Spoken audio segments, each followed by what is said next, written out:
Bismillahirrahmanirrahim and Assalamu alaikum. Dear students of class 3, hope you will be fine. Today I am going to upload one video about the first lesson of New Oxford Modern English. This New Oxford Modern English is for class 3.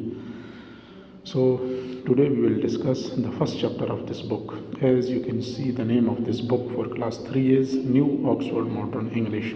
So let's start the first chapter. You can see here the name of the chapter is Dorothy Meets the Scarecrow. Dorothy meets the Scarecrow. This lesson is just like a story. It is written in the form of story. The writer of this lesson is L. Frank Baum. L. Frank Baum was an American writer. So he wrote this lesson in the form of story. At the end of this chapter, we will be able to know the difficult meanings of these words in English, and I will tell you the Urdu meanings also. So one should clear on these difficult words, that what's the meaning of these difficult words in English and as well as in Urdu. So let's start the chapter. So here you can see one little girl and having her dog, and we can see a statue-like girl. So this is the scarecrow. This is the scarecrow. Okay, one little girl and her dog named Tutu. Okay, so we will discuss this lesson according to these three characters. So let's start this chapter. Dorothy walked along the road. Dorothy walked along the road. Dorothy सड़क के किनारे चल रही थी. It was made of yellow bricks. ये जर्द ईंटों से बना था.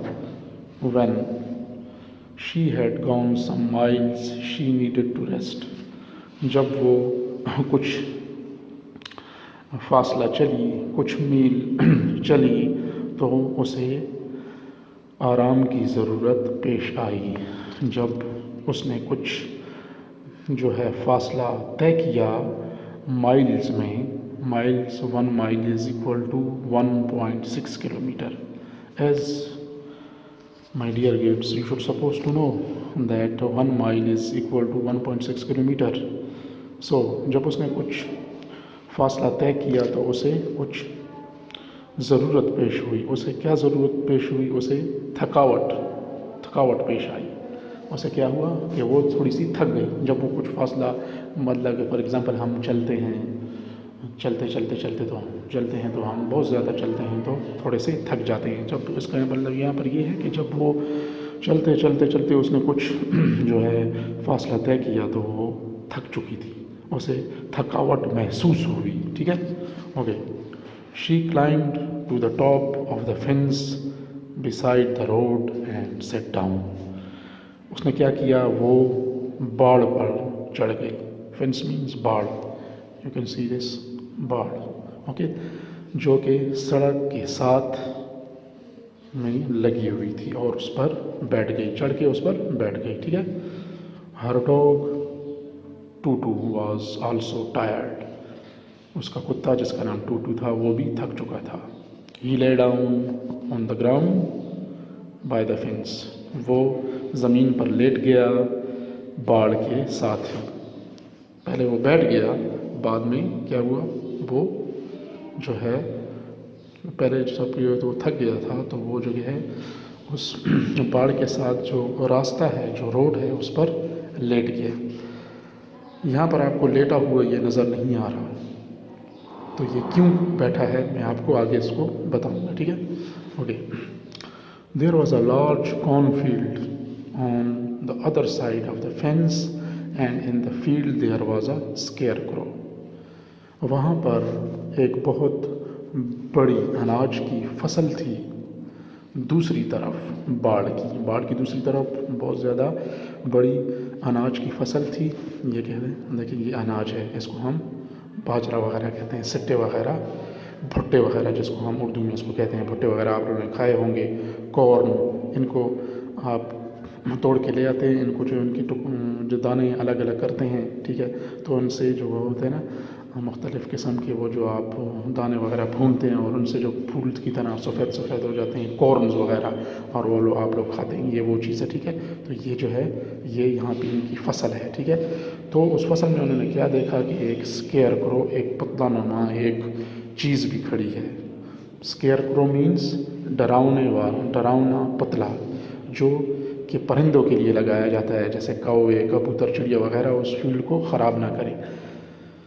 यहाँ पर मैंने आपको बताया, as I told you earlier that Dorothy, she is Dorothy Toto and one statue and her name is scarecrow, डरावना पतला।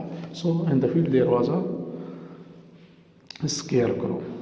Why the farmer put the scarecrow here on the pole? Because to fear crows, etc., and other things were coming to damage the cornfield. So for their fear, so their fear, they should supposed to not come. Because of the fear of this whole scarecrow, they should not come. ठीक है. So dear students, I am reading so slowly that you should supposed to clear on the translation and you should supposed to clear on the pronunciation also. So the purpose of my reading slowly and gradually, that dear students, you should supposed to clear on the pronunciation, that how I will call Dorothy scarecrow. So in this way you will be able to know the things with translation. Understand? Okay, next here. Dorothy gazed at the scarecrow. Dorothy शौक से उस डरावने पुतले को देखने लगी. Its head was small, sick, stuffed with the straw. उसका जो सर था वो छोटा था और जो है भरपूर था किससे? स्ट्रॉ से. स्ट्रॉ उसके सर पर, ये देख रहे हैं आप, ये स्ट्रॉ की तरह जैसे नुकीली चीज़ है, तो ये इसके सर के ऊपर ऐसे भरपूर है, भरी पड़ी है, ठीक है. हैट है, हैट के ऊपर इसके स्ट्रॉ है, तो उसके छोटे से सर के ऊपर एक टोपी है और टोपी एक स्ट्रॉनुमा है और स्ट्रॉ इसके सर के ऊपर जो है पूरे सर को इसने कवर किया हुआ है. ये तो एक टोपी की लाइन है हेड की तरह, लेकिन यहाँ से लंबा सा एक स्ट्रॉ निकला हुआ है. स्ट्रॉ में ना नली जैसी, एक नूक जैसी, ठीक है, उसके सर पर है और उसके सर के जितना उसका सरफेस है सर का ऊपर, उसको उसने कवर किया हुआ है. मतलब उसके सर के ऊपर ये जो नली नुमा टोपी है वो है, ठीक है. Okay. Its face was painted on the sake, ठीक है. उसके जो आप कहते हैं ना, उसका जो क्या है फेस है उस पर रंग दिया गया हुआ है थोड़ा सा. सेक मीन्स थोड़ा सा, मतलब थोड़ा सा उसको कलर किया हुआ है. Its face was painted on the sake, ठीक है. उसका जो फेस है, उसका जो मुंह है, उसको थोड़ा सा उन्होंने कलर दिया हुआ है. मतलब थोड़ा थोड़ा कलर किया हुआ है कि वो इंसानों के फेस की तरह नज़र आए, ठीक है. It had an old pointed blue hat on its head, ठीक है. वो कह रहा है जैसे कि यहाँ पर जो है मैंने आपको पहले बताया वही चीज़ इन्होंने दोबारा यहाँ पर फिर मेंशन किया कि उसके सर पे ऊपर एक पुरानी सी नुकीली सी ब्लू कलर की टोपी उसके सर पर मौजूद है. पहले इन्होंने इसको डिस्क्राइब किया पहले वाले वर्ड में, अब इन्होंने इसको सादा अल्फाज में फिर लिख दिया है. पहले यहाँ पर डिस्क्राइब किया, ठीक है, फिर इसको यहाँ पर सादा अल्फाज में डिस्क्राइब कर दिया, ठीक है. ऑन इट्स बॉडी, उसके जिस्म पर, it wore a blue suit of faded clothes which had also been stuffed with straw, ठीक है.